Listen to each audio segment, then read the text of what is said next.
Happy New Year and welcome to Beauty Superstars Talk, which is your backstage pass to experts in beauty. My name is Mickey Wright, and I am a salon business coach and salon pricing strategist with beautysuperstars.com. And I help hairstylists go from struggling to superstar by giving them the confidence to be able to raise their prices and charge what they're worth. So I want to welcome you to a brand new year, which is 2022, and we have a great year in store for you.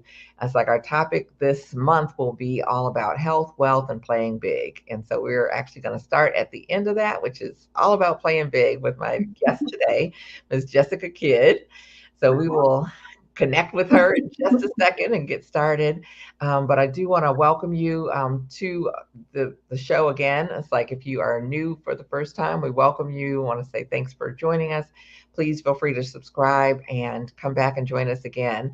And if you are coming back and returning, we say thank you and want to let you know that each and every week I actually have the privilege to meet with and interview Black beauty bosses who are doing absolutely amazing things in the beauty industry. And so it's exciting because it's not just a podcast. We're here to celebrate excellence. We're here to bring what more intention, I guess you could say, to being better entrepreneurs in the beauty industry, to bring healing to our industry, as well as preserve our history. And so we invite you to come and join us again. It's like I've done over 80 of these interviews. So there's lots of things, lots of nuggets and master classes for you to take advantage of. So if you're here on our YouTube page, it's Mickey Wright, just 1K, MIKIWRIGHT. But feel free to subscribe and ring the bell, and we'll notify you when everything is coming out. So, like we are entering a new year, and I am very excited. It's like Miss Jessica Kidd is one of my first guests on the show.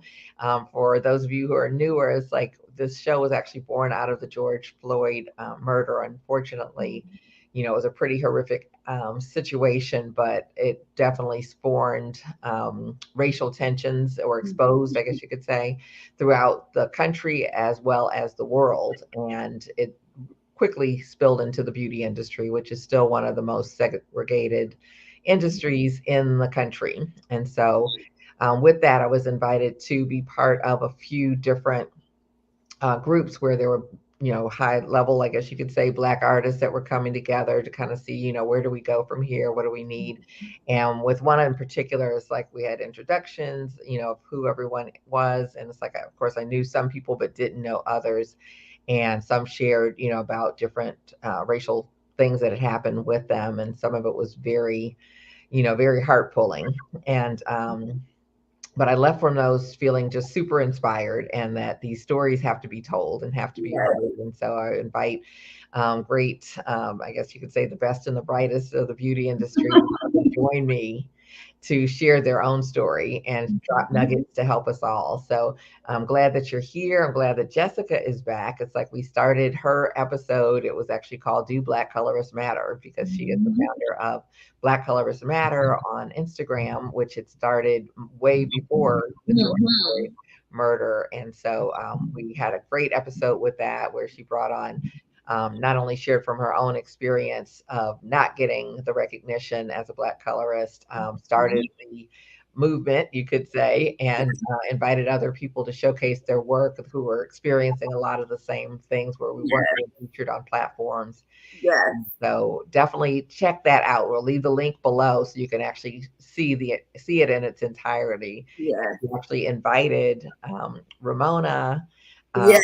to join us, who was a sales representative for Wella. Yes. And she shared from her perspective in terms of being a distributor and trying to promote and encourage more Black artists to become colorists. Yes. To have more exposure to opportunities that are there within the salon to be able to partner with some of these companies like Wella and be able to grow their businesses in a much different fashion. So definitely be sure to check out what we talked about before, but let's go for today because so much has happened since she was here last. And So much. so much. Wait till you hear. But I do want to share her bio with you, and then we'll jump into our conversation. So Jessica Kidd began her journey in the hair industry at the young age of 19. As a child, Jessica was always intrigued by the women in her life who were seamstresses and beauticians, where she believes her passion for beauty and fashion developed. Upon her high school graduation, Jessica completed all requirements and was an eligible candidate for a cosmetology license. She received her cosmetology license a year later in 2004. Jessica graduated from Morgan State University with a degree in public relations in 2009. She uses PR to explore the fields of beauty and fashion to its fullest potential while applying key public relations principles and practices. After living in Atlanta for almost 3 years, Jessica returned back to her hometown in 2011. Arriving on Baltimore soil, she hit the ground running, relaunching her brand with everything she learned during her stay in Georgia. Seeing the growing demand for trichologists in her area, Jessica became a certified in hair loss in 2016.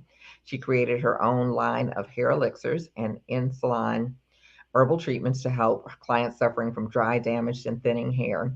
Her natural products are retailed at House of Bombshell, as well as the salon's complete line of hair care that includes holding spray, shine spray, and their coveted edge control.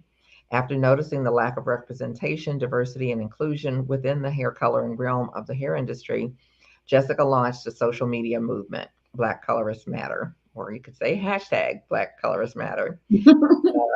Black Colorists Matter platform was created to be a place where Black artists are celebrated, reposted, and recognized. Jessica often instills the importance of continuing education and higher learning in her team and those around her. She is currently pursuing an MBA, which she hopes will take her career in beauty to new and unparalleled levels. She looks forward to nurturing new stylists and mentoring them as they grow in their careers. Seeing new and seasoned talent bloom into their greatest selves under her mentorship and coaching has been fulfilling. Now, as a senior cosmetologist, she looks forward to apprenticing aspiring cosmetologists, growing her assistant program, and the House of Bombshell brand. Yeah.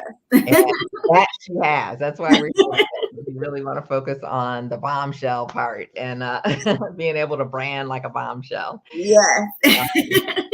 But before we get to that, it's like we've just got so much catching up to do. So welcome back. Thank you. Thank you so much for having me. As always, it's always a pleasure and honor to sit.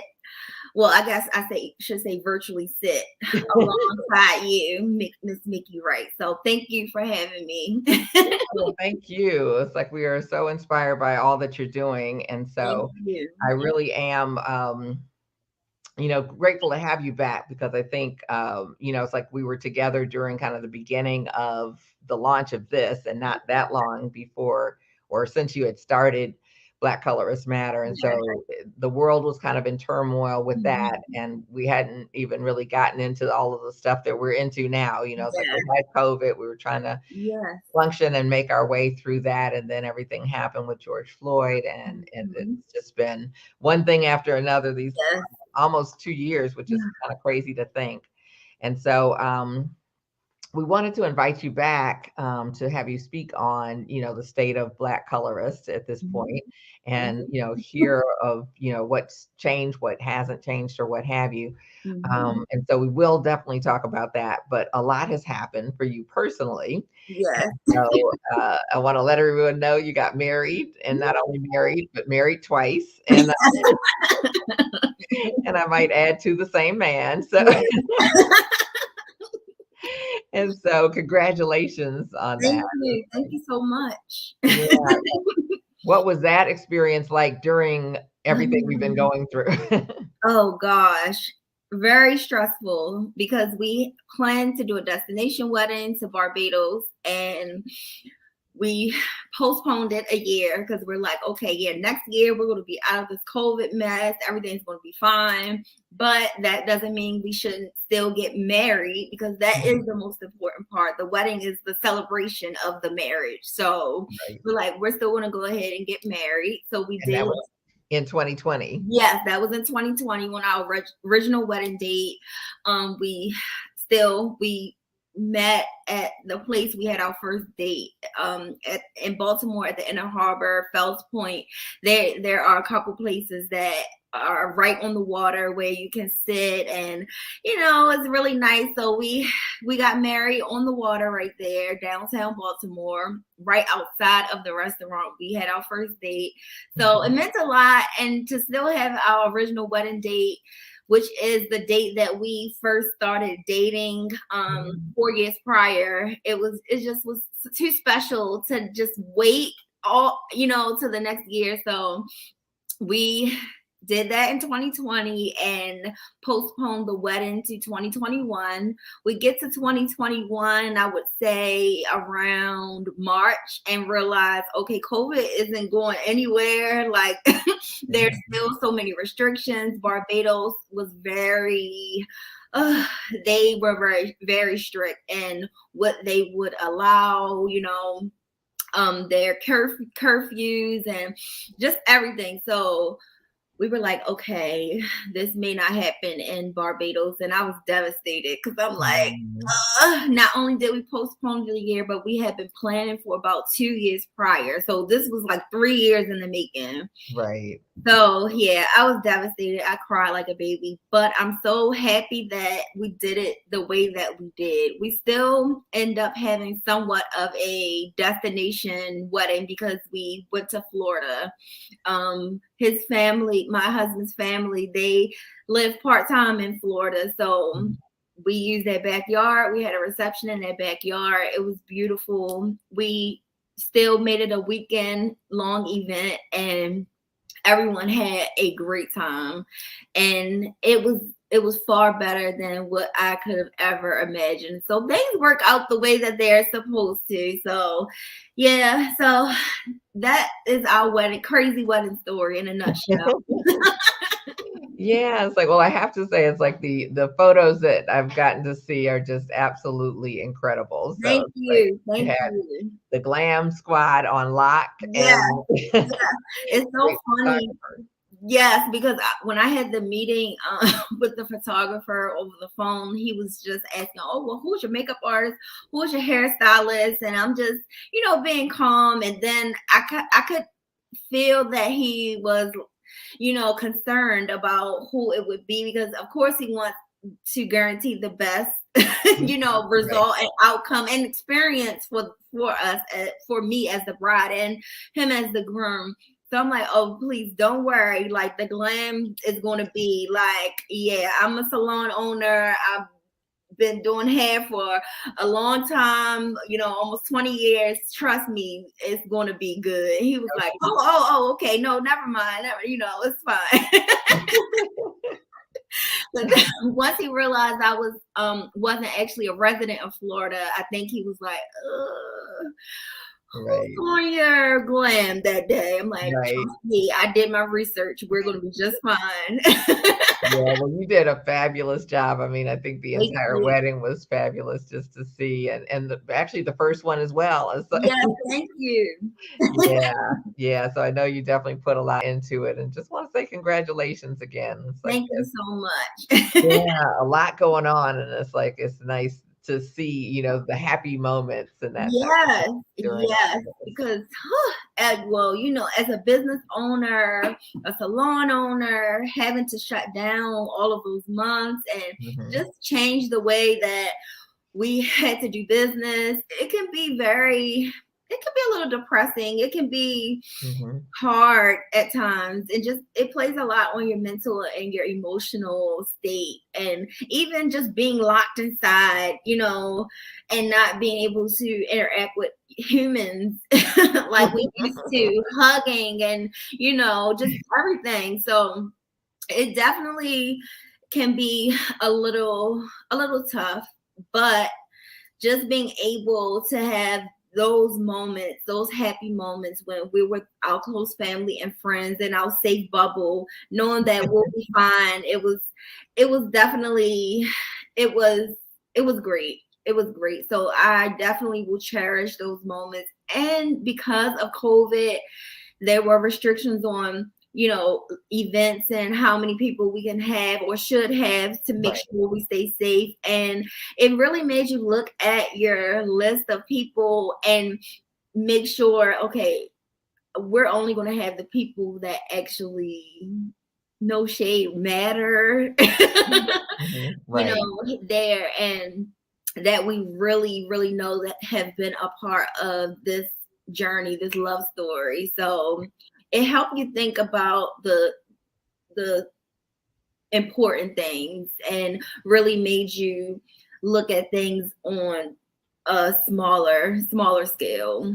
It didn't have to be so grand, even though it looked grand. Like I said, we were in my in-laws backyard and we just made the best of Uh-huh. it. Yeah, but that's perfect. I mean, like Yeah, you say, it's like the love, the marriage, yeah, after the wedding, and all those things are like the things that really matter. yes, Yeah. yeah, Yeah. Well, I mean, it's super exciting, and it's beautiful that you put it all together, and yeah, like you say, kept the presence of mind and that type of thing, because it's like yeah, it definitely has been, you could say, an emotional roller coaster, and a financial roller coaster, and that type of mhm. thing.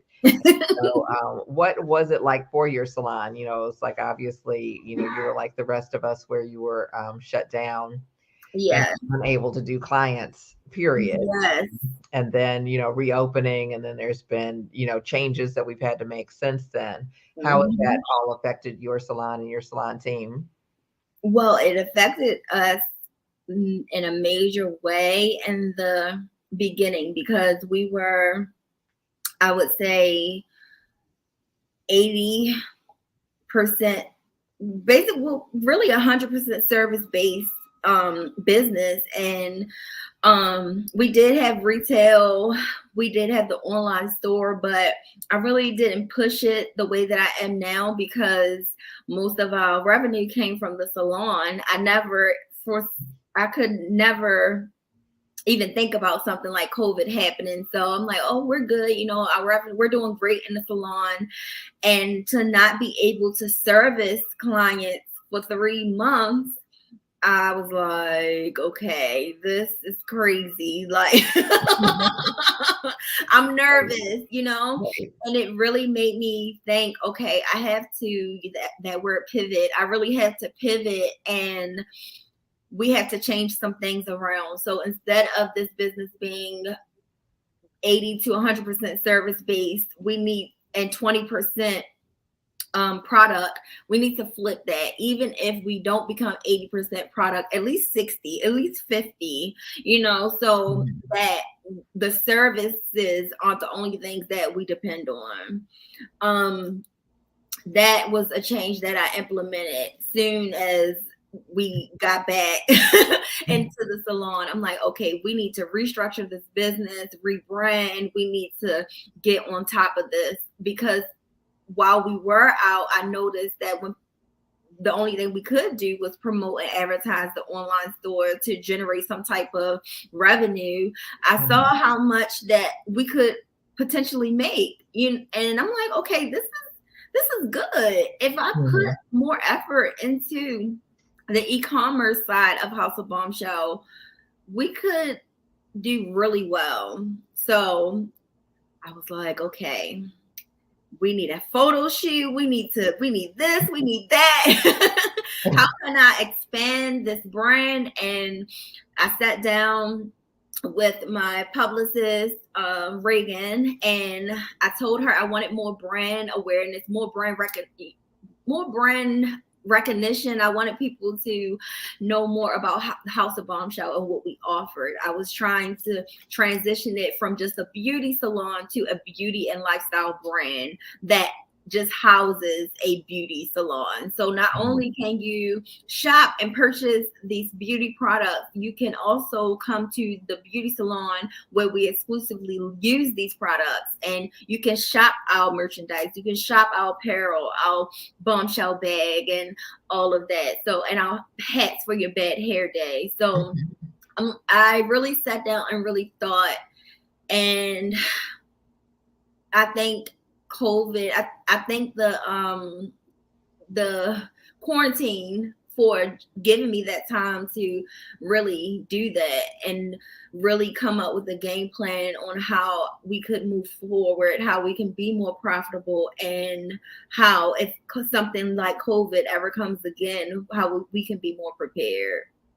Yeah, yeah, that's really powerful, really, especially the last part, it's like I Mhm. felt like the only thing that could be something that would shut down the entire globe would Mhm. be, God. And Yes, that, the message I got from it was like, one, look at what's most important and yes, slow down and yes, see really, where you want to go moving yes, forward.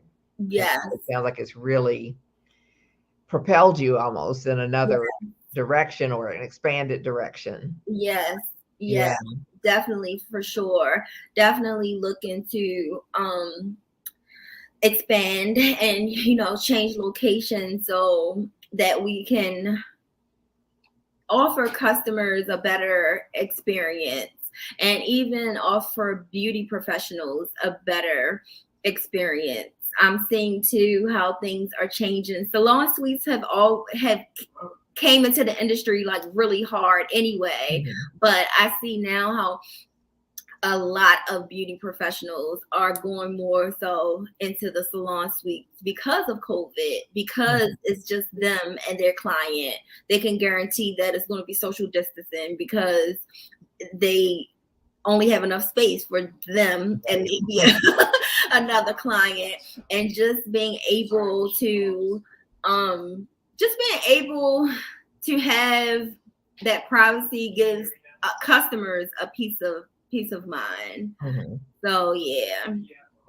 So did you change locations? No, did not yet. No, I'm just thinking like, okay, just seeing the trends and just Mhm. seeing where this industry may be headed, even if it's not long term, just for a couple months, not months, just for a few years.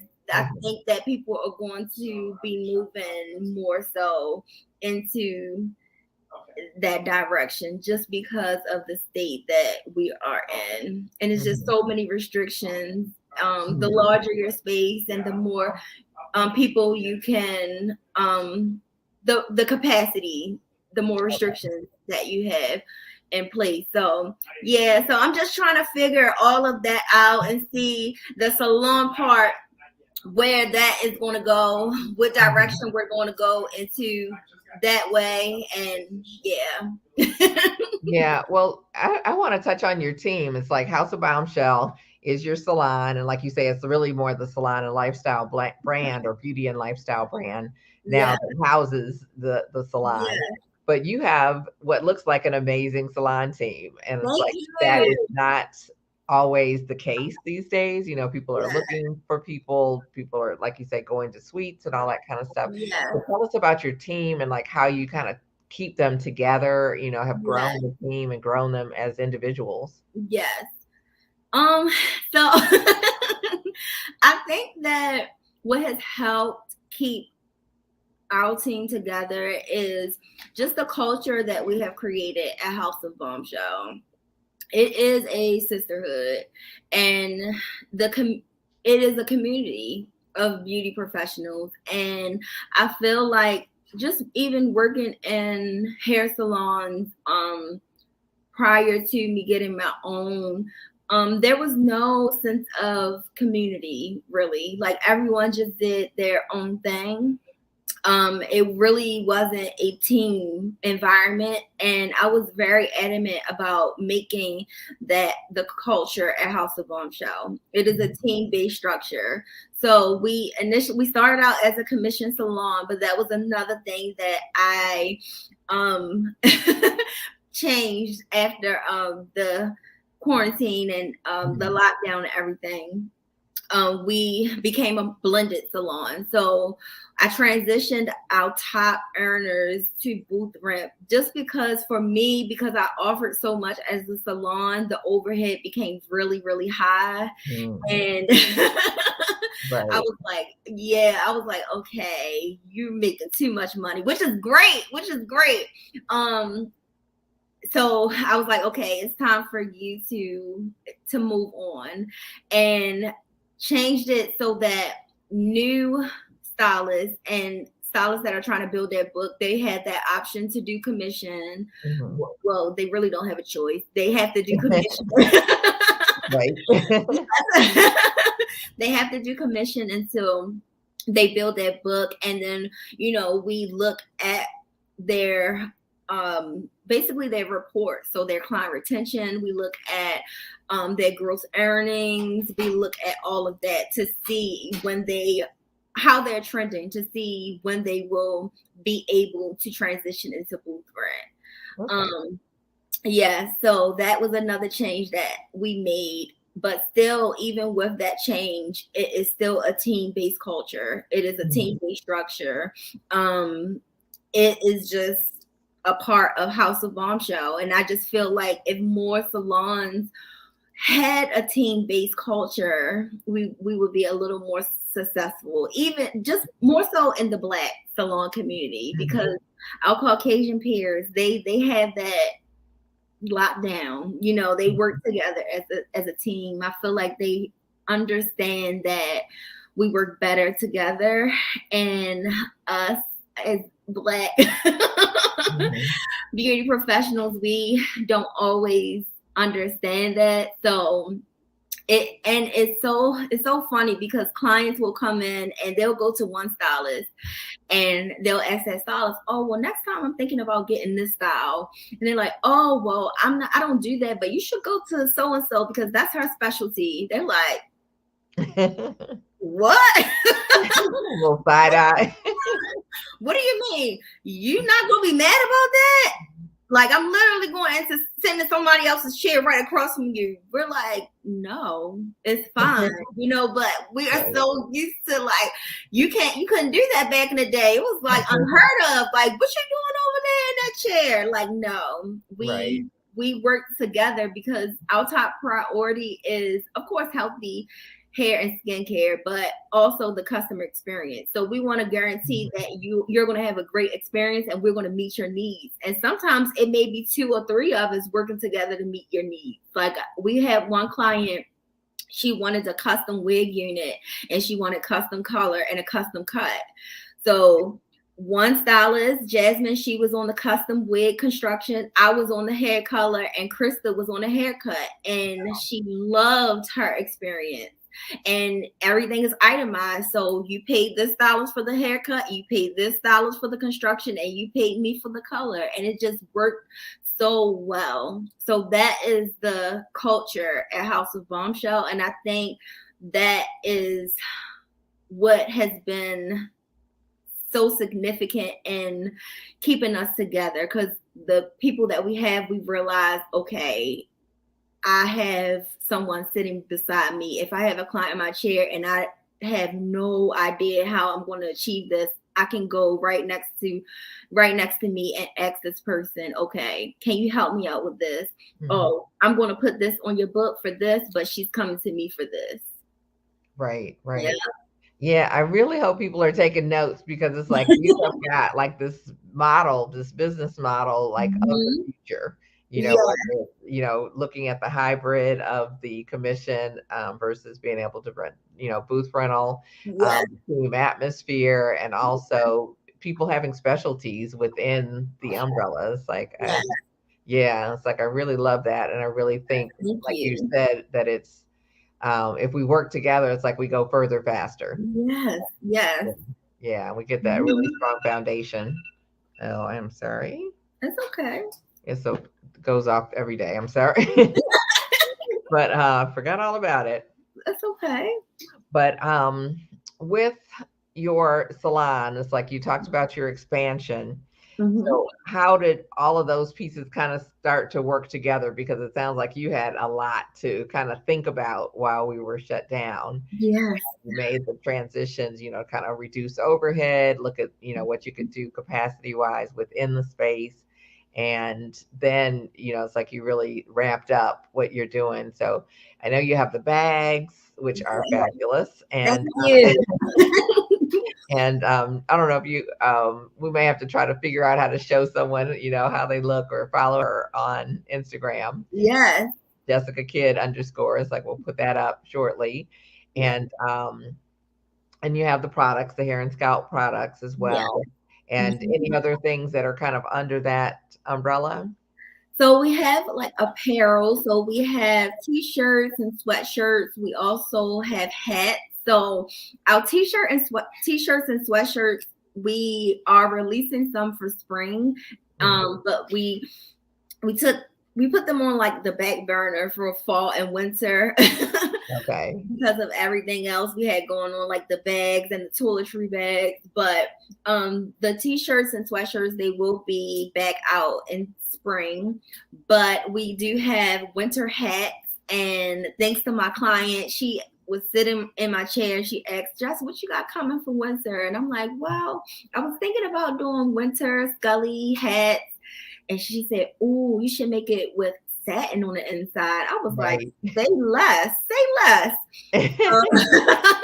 I contacted my supplier and I said, "Hey, can you do this?" And they said, "Yeah." So we got a sample, made the prototype, and people loved it. Just the idea of a wool hat but being satin lined, and it's cute, it's branded, they can still represent the beauty lifestyle brand House of Bombshell.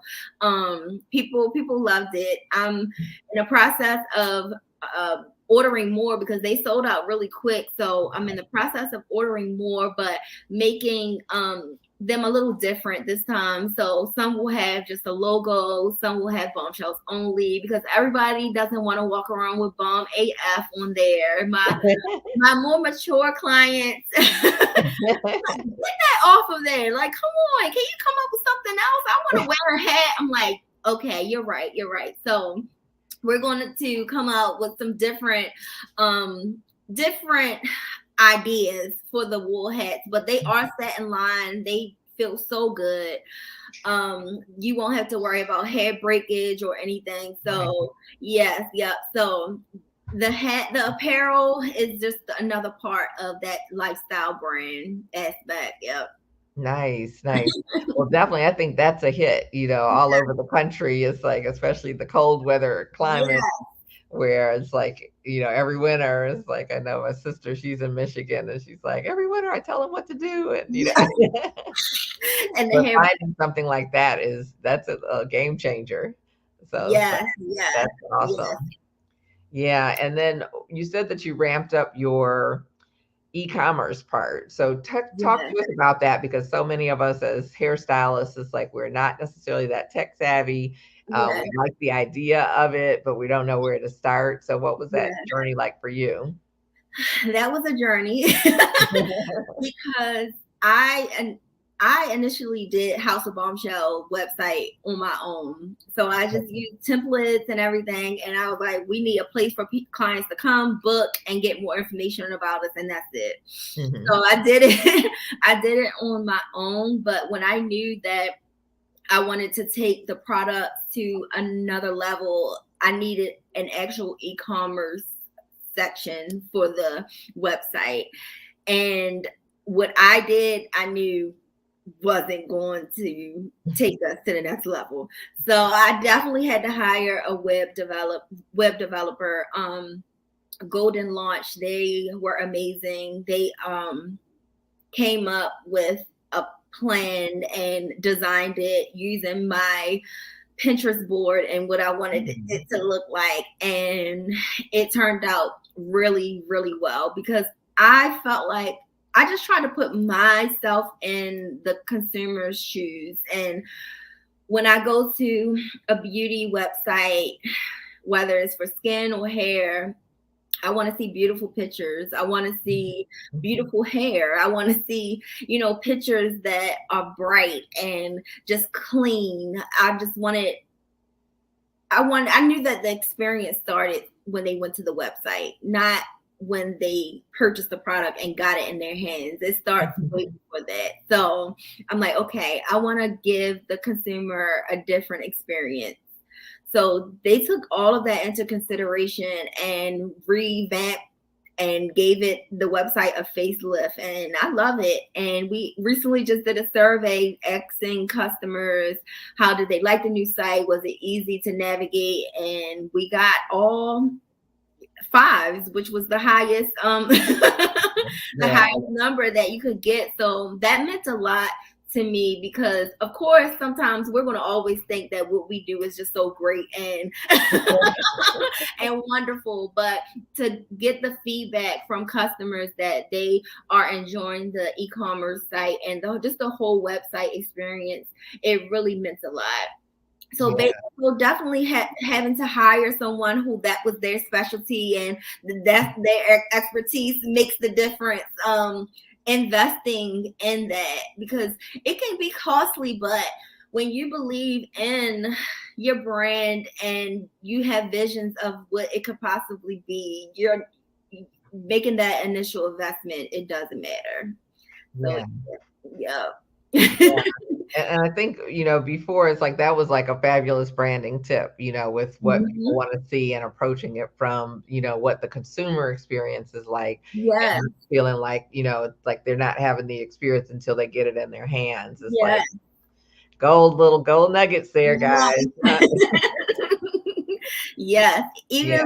even with the salon, experience, I always tell my staff, like, the experience doesn't start when they sit in your chair. The experience starts from them booking an appointment. Like when they go to your website or when they call and the person answering the phone, are they lively? Are they upbeat? Can you hear the smile in their voice when they are talking to you? Are they knowledgeable when the customer is asking them questions about what they want to get done? Can you offer them the best possible, advice or, answer? Right. When they go to your booking site, is it easy to navigate? Are you friendly? Because I went to a booking site for a braider and I was like, I'm not booking with you. You are mean. Okay. So that is where the experience even starts. So just Mhm. making just being mindful of that, like putting yourself really in the customer or the consumer client's shoes and having a real conversation with yourself. Dag, would I want to book with me? Would I want to book with this company? Would I want to buy from this company? So yeah, Right. that's what I really had to do. Take a step back, put myself in those shoes and approach it from that point of view. Yeah, yeah, really good tip. And your experience is making me think about, or what you're sharing is making me think about us. Like I coached a salon team. Uh-huh. It's like, we're having different conversations, and, it's like I think that the group has to make some of those decisions or what have you, but they have to see things first. And Yes. one of the things that they saw during the training that we were doing was, it's like, wow, it's like when people come in here, it's like, the website was so impressive, and they had Mm-hmm. done, the professional photo shoots and all that kind of Yep. stuff, that when people come in, they're like, well, are you the one that I saw on the website? Because they Uh-huh. weren't looking the part at every day. And they realize it for themselves, and they Yes. it's like, okay, we're upping our game. It's like we got Yes. to look like the people on the website. So when Yes. people come in, it's the next step of their experience. So Yes. yeah.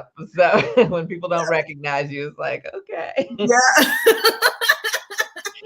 So Is yeah, that so that just came to mind, right? you? But yeah, it's like taking those steps, all of them, where it's like this is all creating your brand. So it's like I love that. Yes. And you mentioned, investing in your business, and it's like Yes.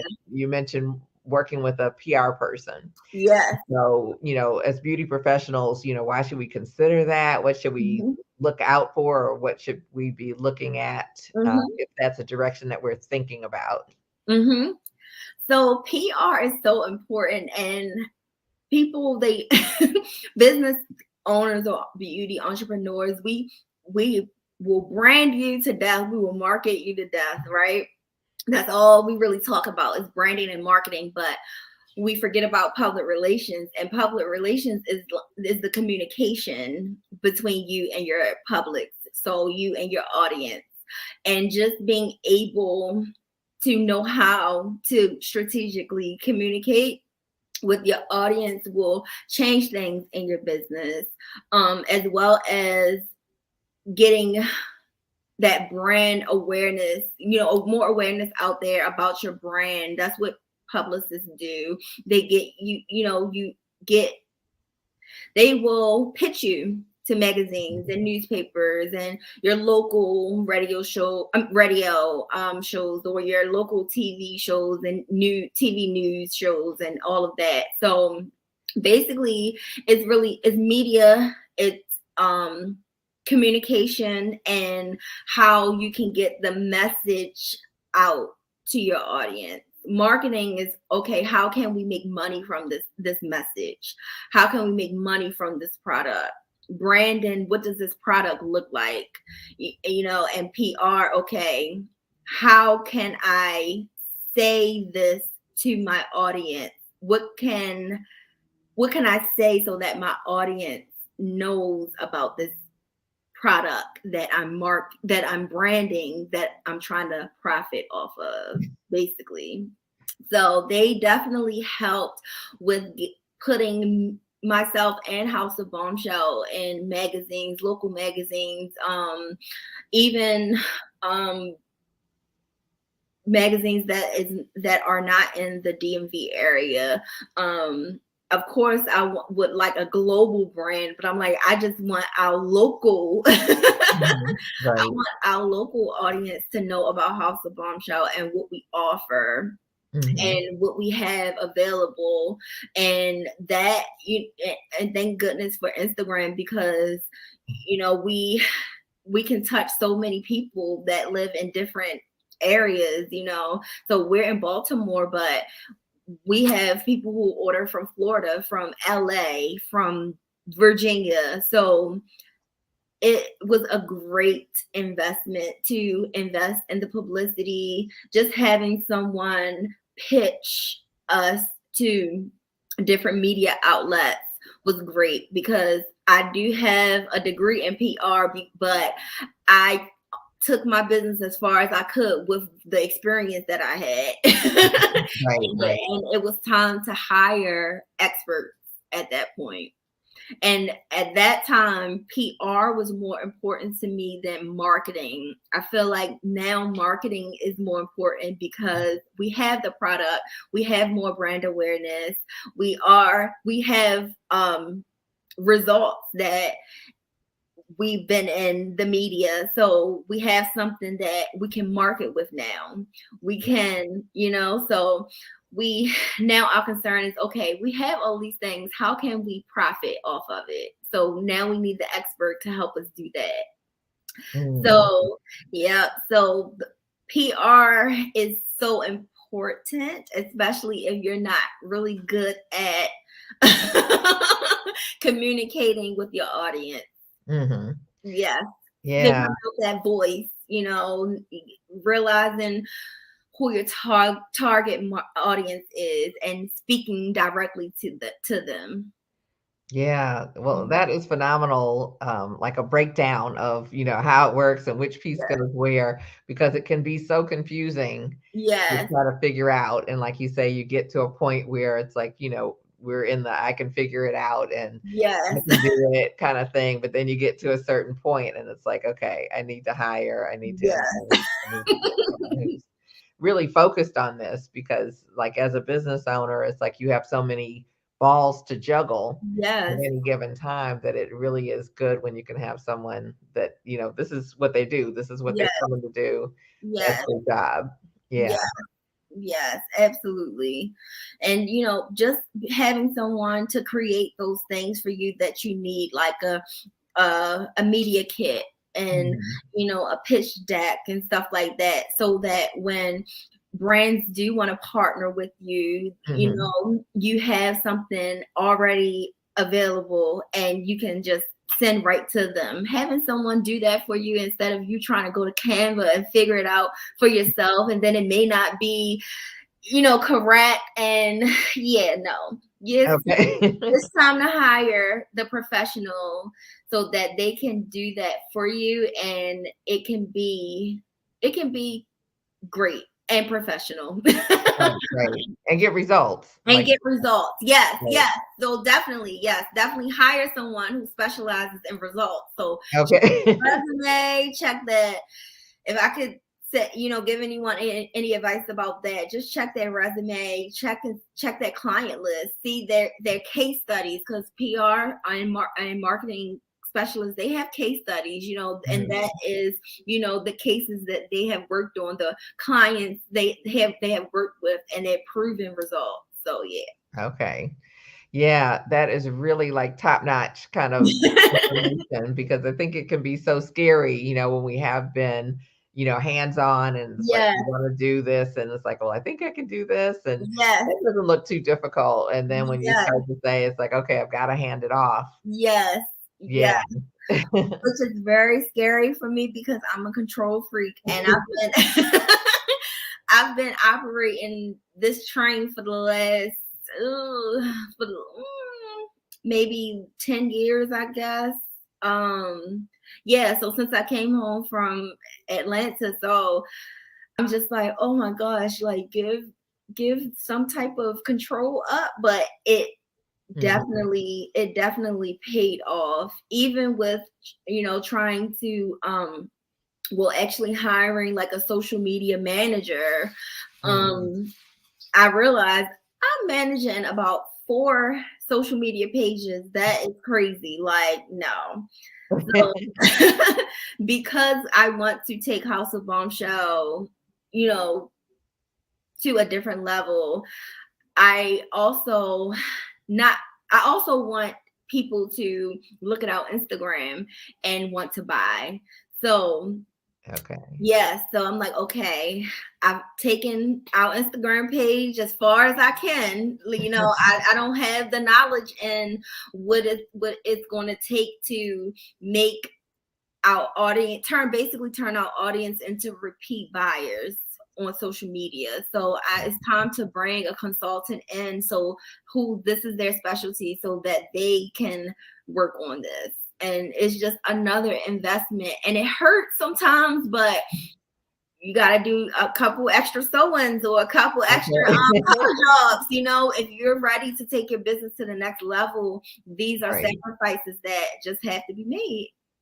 Yeah. It's like I had, like, as kind of a question or thought, like, why do you feel like your brand and everything is working? Like, people are getting it and all that kind of stuff. But I think you've already answered all of that. Yep.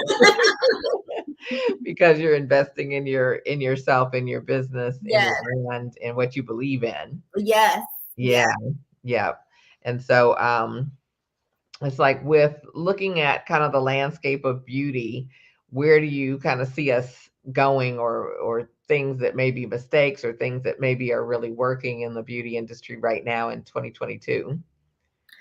I see us going in a great direction, especially going back to like Black Colors Matter. I see that we are really, while we're getting a lot more opportunities from bigger brands because we are Black, and then wanting to partner with Black artists and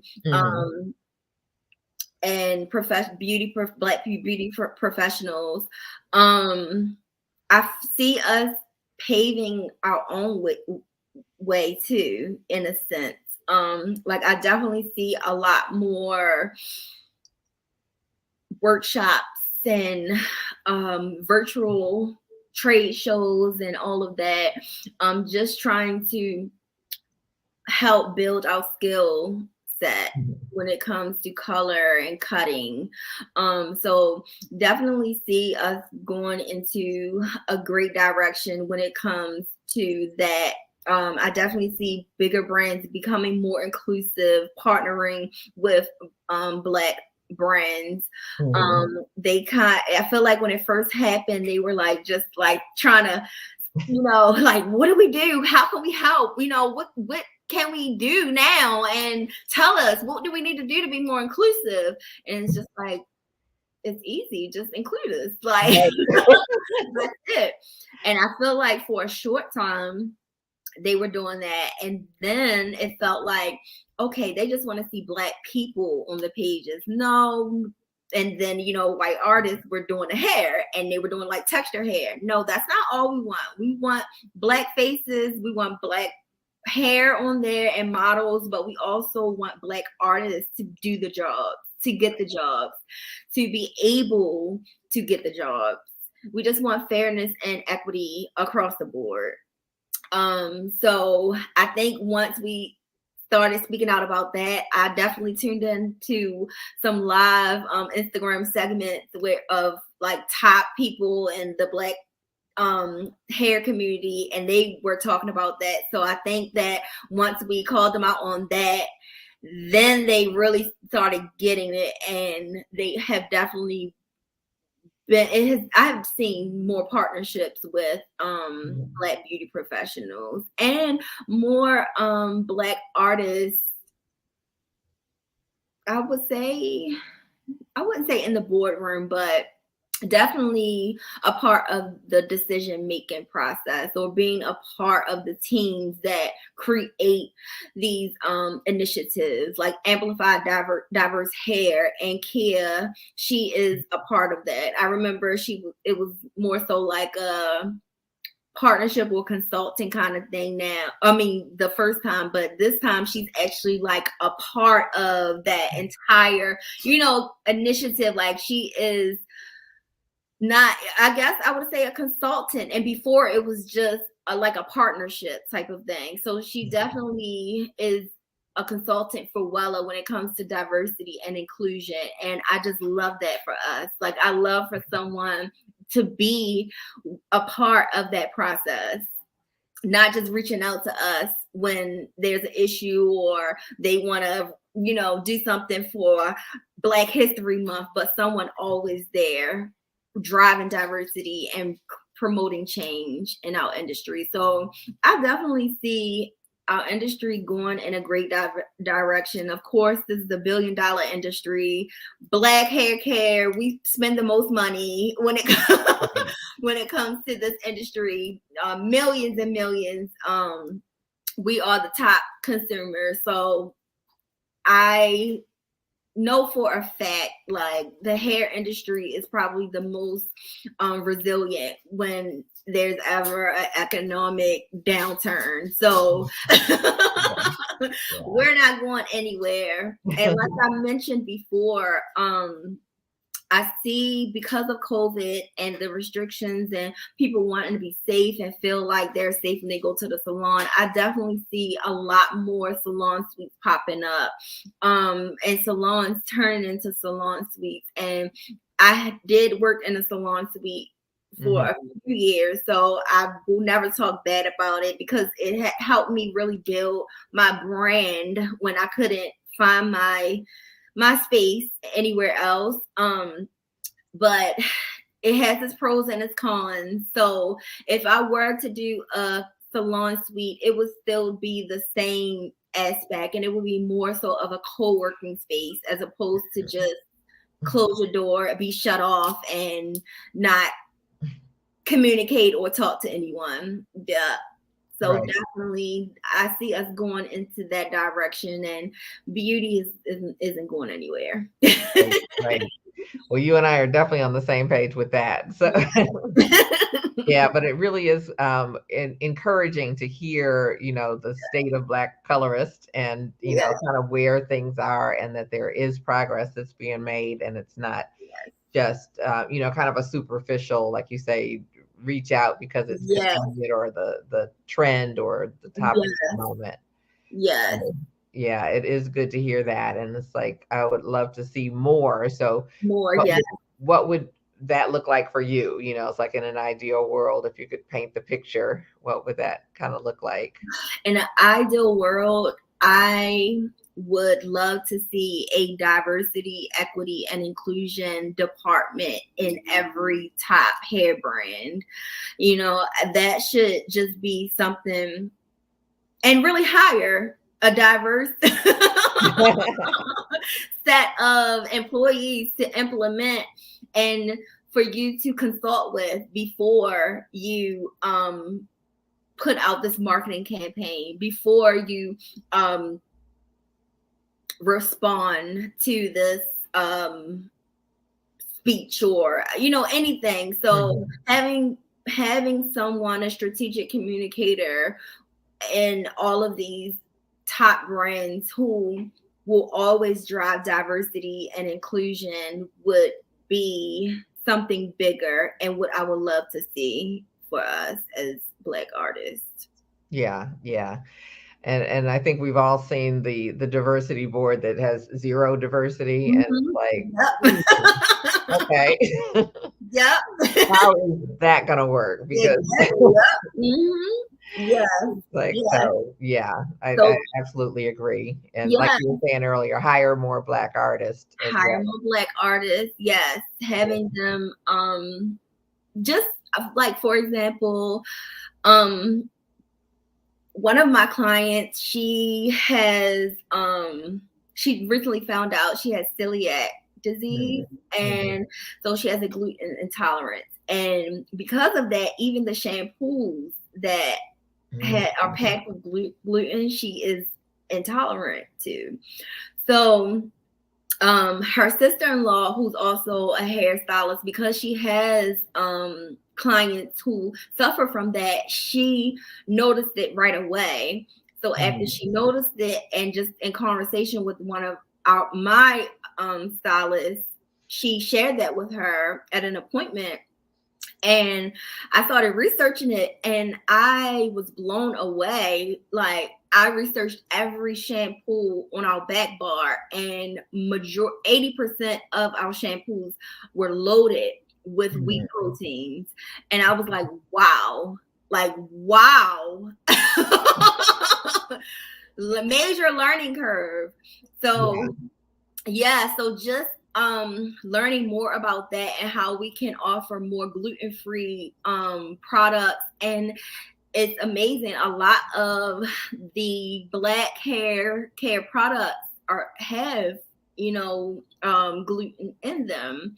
mhm, So we have to look outside of that and research and try out other products. And so I've been researching other brands, and one brand that is predominantly Caucasian, predominantly white. I did reach out to them, and they're like, "Oh, well, what made you want to start using, this brand?" And I told her, and I said, African Americans, there is a increase in African Americans and gluten intolerance, and mhm. we want to get ahead of that. We want to, be able to offer our clients these options. As a Black owned salon, I think this will be great for not only our clients, but our community and the people Right. around us who need this. So they were just like, "Oh, absolutely!" Like, they just jumped right on it. And I'm like, I know it's because we're Black, and they want to be more inclusive, but I'm gonna take it. So, but Right, right. yeah, so just educating them, because they don't Mhm. they don't know. But if they do have someone within their company, explaining to them these things and educating them on this, it wouldn't take me as a consumer, you Mhm. know Right. to do it. Even with the extension class that I took, I'm like, I'm in the extension class, and it was a great extensions class. It definitely is taking me to the next level when it comes to microlinks and all of that. But I'm in a class, and I'm looking around, and no one looks like me. The pictures on the wall, the videos that are in the Mhm. slideshow, nothing. Like, nothing looks like me, even down to the hair. And I, me being me, I'm like, what are your plans for to be more diverse? And Right, right. and how are you open to offering, other textures, other patterns, and it's like, well, why don't you call our corporate office, ask them? I sure will. I sure Okay. will. So just trying to be that change agent, and just becoming more. You should never stop learning. So just becoming more educated myself, and just pushing that envelope and challenging them, and seeing if they're going to rise up and say, okay, yes, like, we're on board. We want to influence this along with you. So yeah. Mhm. Yeah, yeah. Well, like you say, like, it's kind of like, what is it, at the airport, where if you see something, say something. Yes. And then and ask the questions, and really, like you say, the never stop learning and the tie-ins together. It's like this month will be about health and wealth, as well as, playing bigger. But Yeah. but health, our health is like so key and so critical. It's like we've got one episode we already aired with the National Beauty Culturist League, NBCL, um, Mm-hmm. and a partnership that we have to help take care of women's health, because it Mm-hmm. is so vital, and there's so many things that Yeah. are affecting our community, and affect it more. Um, for some reason, like we seem to be more sensitive to Yeah. certain things, and Yeah. so looking at celiacs, that is something phenomenal Yeah. to look at the impact that the Yeah. wheat proteins and that type of thing are having. Mhm. And it's why a lot of times technologies change, and it's like, oh, we got this great new product and it has X, Y, and Z, like when that kind of stuff was coming out. But Yeah. now we've got to shift and Mhm. make some different choices, because we Yeah. realize how it's affecting our clientele and our community. So Yes. yeah, so kudos to you for Yes. paying attention, because a lot of times Yes. you can sweep things under the rug. Oh, that's just that person, kind of thing. Yes. Yes. Yes. I contacted my client. I was like, oh my gosh, I'm doing so much research. Like I can't stop. This is crazy. I was apologizing. I'm like, I'm so sorry. I'm so sorry. I didn't never knew. And she was like, it is not your fault. And she just, Right. I was like, kudos to her sister-in-law, because she had clients who suffered from that. She was able to notice it just like that. And Mhm. then that's what it takes. Like that is what this industry is all about. That's why we just cannot stop learning. We Right. cannot stop learning. So as soon as we are approached with something, we know right away, oh, this Mhm. is that. And I have a product for that. Right. Right. Absolutely. To be the solution. Yeah. Yeah. To be Yeah. the solution. Yeah. Yeah. Well, I am like so excited that you were here today, because it's like you have I'm just excited shared so too. much with us. And so it's like, it's like my brain feels like it's full. But is there anything else that you want to share with us about, where, I don't know, best advice or something that maybe came to you throughout this transition that you're making, because we're all in a place of, needing to pivot or needing to reinvent. Yes, I would say my best advice would be things change, and I just had this business model, this business structure of how I wanted House of Bombshell Beauty Parlor to be. And even at one time, like years ago, I'm like, I'm not interested in selling hair. Like I'll sell it just for whoever wants it, but I'm not interested in it. And I see now that there it can be very profitable. It can be very profitable, and it definitely helped us when we were locked down and we couldn't service clients. So they still had Zoom calls. They were ordering clip-ins like crazy. Like, oh yeah, Mhm. I can clip this in and look presentable. Right. So just being able to just being open to change. Sometimes I'm a little resistant to it because I'm like, no, this is the plan, and I had to do this for these amount of years, and then we can do this, and just being in control. And I have learned throughout these last couple years, you have no control. And you only have control over what you control, which is really not a lot. So Right. so you just have to just flow and grow through it and Mhm. just be open to change. That's it. I had COVID and I was down, like I couldn't do anything. I'm like, okay, the lockdown was enough. You didn't mean to Mhm. tell me I gotta be locked down again. And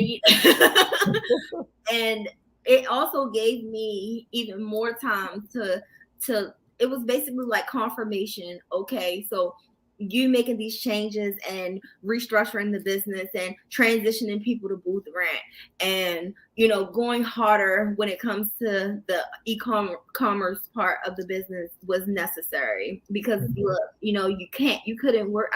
Didn't work for 6 weeks, but the business continued to make money. and not just off of services, but off of product as well. So that was a proud moment, and it was confirmation that I made the right choice a year Mhm.